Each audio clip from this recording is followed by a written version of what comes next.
খাই দিয়ে খাই বইটা ভিডিও এক কথায়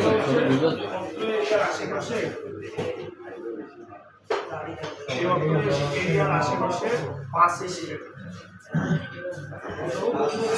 ছিল সময় কোম্পানিগঞ্জ থেকে নাইট কোর্সের গাড়িগুলো আসে রিক্সা আমরা নবীনগর হয়ে গেছে এটা হলো বাদামের শরবত, এটা রোস্ট, এটা এমনি ট্যাঙ্কের শরবত,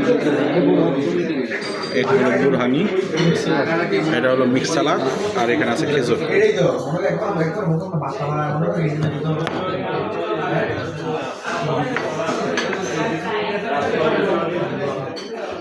এই তো এটা ঠিক আছে। এই মাল্লা শস ভাই একটা রেস্টুরেন্টের শসার উপরে নির্ভর করে রেস্টুরেন্টে কত রাখি যা এটা বিশ্বাস করেন। এটার শসাগুনে মনে হইতেছে যে না এটা ঢাকার যে কাচ্চি ভাই বা এদের যে এইটা